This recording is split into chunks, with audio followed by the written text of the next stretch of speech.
Chers petits observateurs, aujourd'hui c'est mercredi et comme tous les mercredis désormais, nous recevons un petit observateur qui vient jusqu'à nous avec sa voiture. Aujourd'hui c'est Jérémy avec sa Toyota MR de 93. Bonjour Jérémy.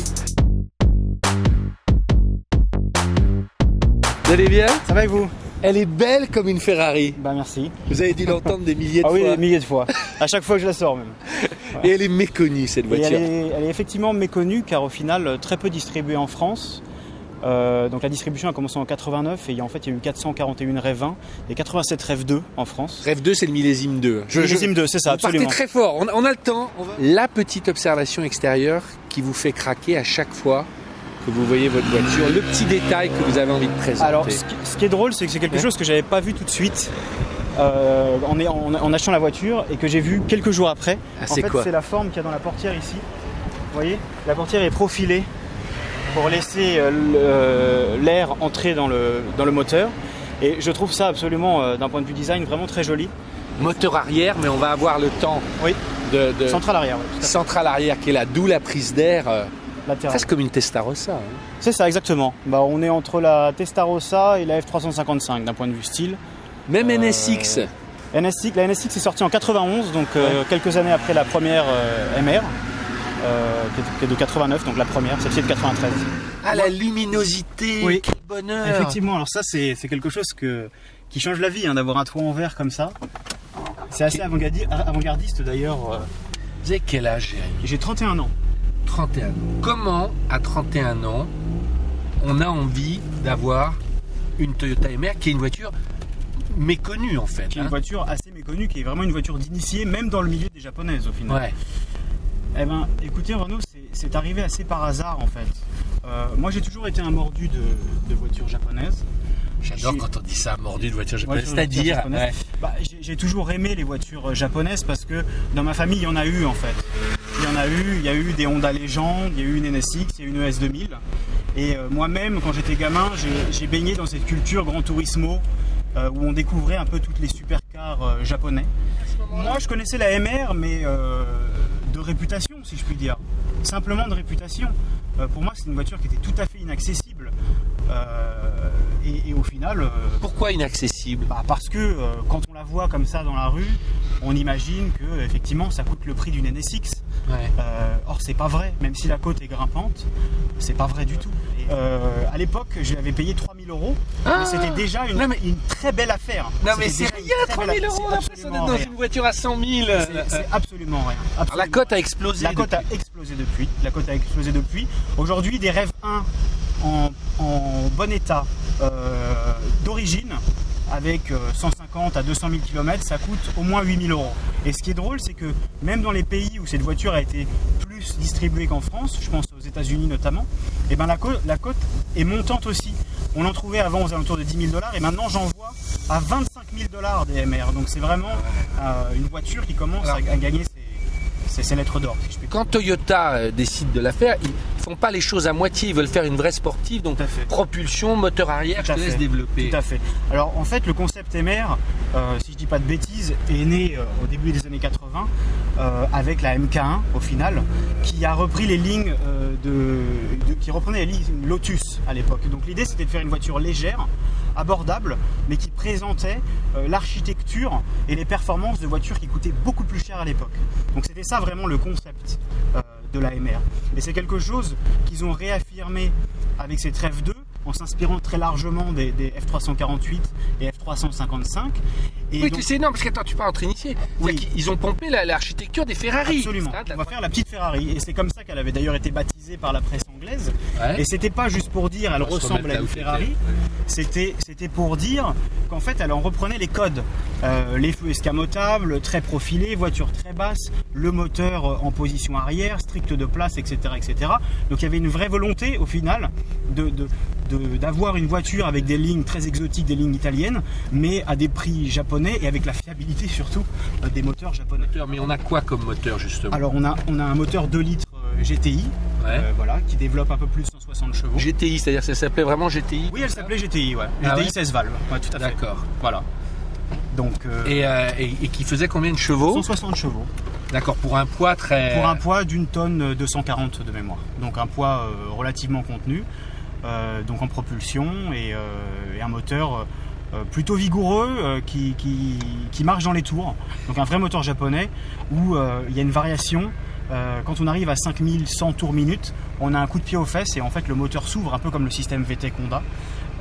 Et là on a tout le couple du moteur et de la voiture. Donc c'est vraiment une voiture qui a été conçue à la japonaise pour marcher dans les tours. Alors moi déjà c'était la première propulsion que j'avais, puisqu'avant ça j'avais eu des tractions. Donc il y avait déjà cet apprentissage en fait, de se dire on passe de la traction à la propulsion. Ouais. Donc j'avais déjà cette première appréhension. Et puis ensuite il y a le poids à l'arrière quand même, puisque le moteur est à l'arrière.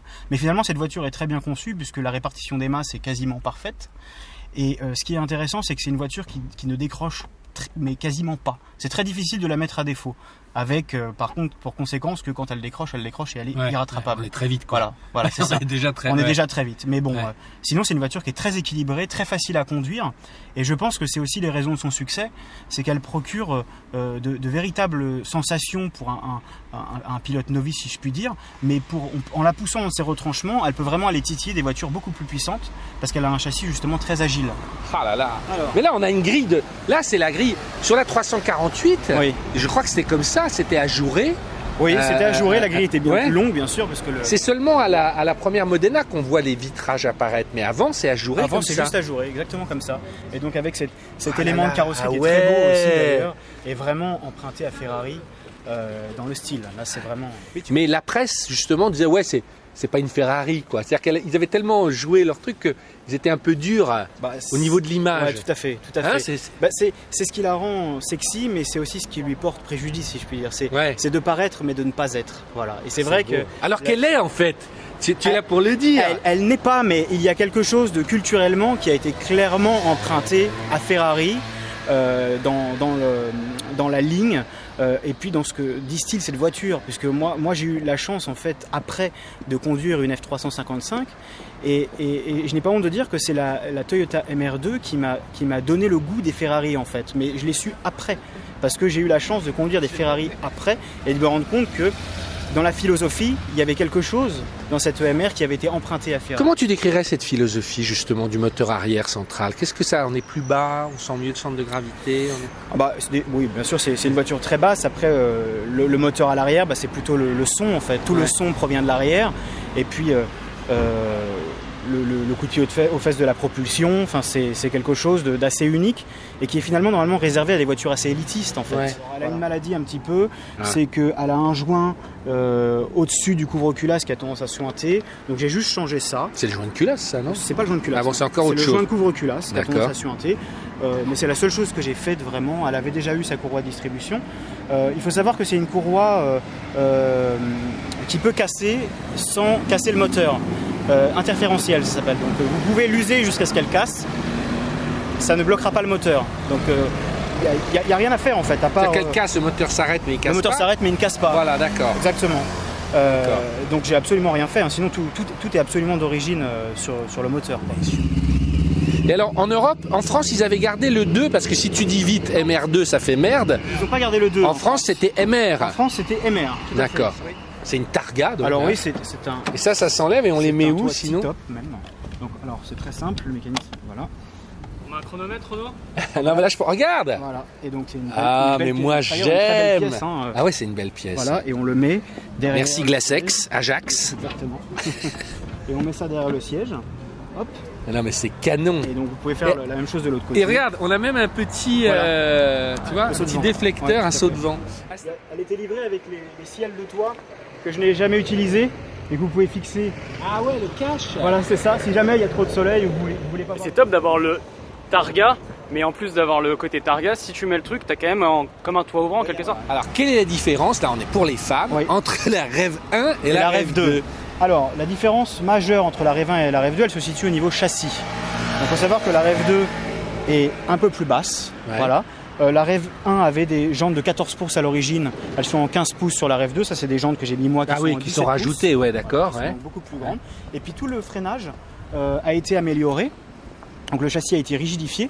Et donc, à partir de la Rev 2, la Toyota MR partage le même châssis que la Turbo, qui développe bien plus de puissance, ce qui fait que ça en fait une voiture équilibrée. Ah, il y a eu une MR Turbo. Il y a eu une MR Turbo sous plusieurs motorisations. Il y a eu de mémoire une 204 chevaux, une 225 et une 245. Qui a été diffusée en France. Pas en France malheureusement. Ça, voilà. Pas en France malheureusement. Parce qu'en France, vous m'avez dit, il y en a eu très peu, il y en a eu 225. Il y en a eu 441 Rev 1 et 87 Rev 2.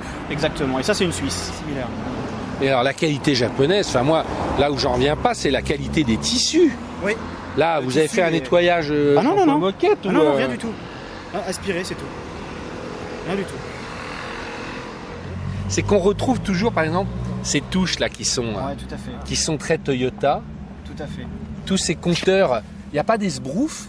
Non, il n'y a pas d'esbrouf, c'est très efficace. Et puis, chose un petit peu drôle sur le compteur Toyota, c'est que vous avez deux petits voyants là. Ouais. Et quand vous êtes dans le vert, vous êtes en économie. Et en fait, dès que vous accélérez, vous passez en orange pour dire que vous consommez beaucoup d'essence. Ah ouais, ça venait de chez BM. Ouais. Ça Voilà. consomme, d'ailleurs, c'est une question incongrue. Mais... Oui, ça consomme trop pour la puissance que ça délivre, mais on va dire que c'est une voiture d'une autre époque. Donc on fait à Paris, on tourne autour de 12-13 litres au 100 quand même. Beaucoup plus quand on conduit sportivement, et puis 8 litres sur autoroute, quoi. Voilà. Tiens, regarde la poignée de maintien, j'avais pas vu, Oui, qui est là. Ouais, ça c'est drôle. Ouais. Ouvre les petites manettes, regarde, de coffres qui sont sur le côté, on les voit jamais. Ici, donc. C'est comme la trappe à essence, j'imagine que c'est par là. C'est là, ouais. Ouais. Ah ben oui, il est derrière, mais ouais. Enfin, devant le moteur. Ah, mais attends, il est aussi grand que dans la 456 GT. Pour partir en week-end sans forcer, hein. Sans forcer. Je vais poser une question bête, mais c'est une petite observation. Oui. Il y a une antenne là. Oui. Il y en a une là. Tout à fait. Alors pourquoi il y en a deux? Parce que celle-ci c'est l'antenne d'origine et le propriétaire avait le téléphone en fait. D'accord. Voilà, Ah ouais. donc c'est une antenne téléphone. Il n'y est plus, hein, mais il y a encore les marques dans le tableau de bord où il était vissé. C'est vraiment l'histoire quand il y avait le gros téléphone. Ouais, tout à fait. Ouais. La position du levier est tout à fait comme dans la MX5. C'est-à-dire que ça tombe, on peut poser son coude sans problème. Sans problème. Sur le réservoir d'ailleurs, parce que c'est le réservoir qui est. Ah, c'est le réservoir Ouais, d'essence tout à là? fait. Non. Si. C'est vrai? On a le coude sur le réservoir. Voilà, on en apprend tous les jours. Cette voiture que dont je me souvenais, que je connaissais de réputation, mais qui là, 25 ans après, je me rends compte de la justesse de son concept. On est bien là? On est très bien, on est très bien. Bon bah bon après-midi. Bon Jérémy, pendant que le Premier ministre découvre les joies de la Toyota, je voulais vous remercier C'est moi qui vous remercie. d'être venu jusqu'à nous. Bravo, chapeau. Merci beaucoup. Je suis très content de l'avoir présenté Ah ouais. sur POA en elle, tout cas. elle ça va fait être très plaisir. immortalisée. Si vous aussi vous avez une voiture que vous voulez nous la présenter, vous envoyez 3 photos et quelques Une Audi lignes. 80 GTE, une Audi 90 Quattro 20V, une Audi 200 Turbo, il faut s'adresser à Rombody, il est là. L'équipe POA.tv, quelques lignes de présentation, 3 photos. Et surtout, dans le descriptif, vous mettez le nom de votre voiture parce qu'on reçoit beaucoup de mails, on s'y perd et pour retrouver, comme on en fait 4-5 par mois, parfois on vous répondra peut-être que dans un mois ou 2 ou 3 parce qu'on ne peut pas répondre, on a eu des dizaines et des dizaines. Mais comme ça, on retrouve facilement avec le nom des voitures. Voilà, à très vite.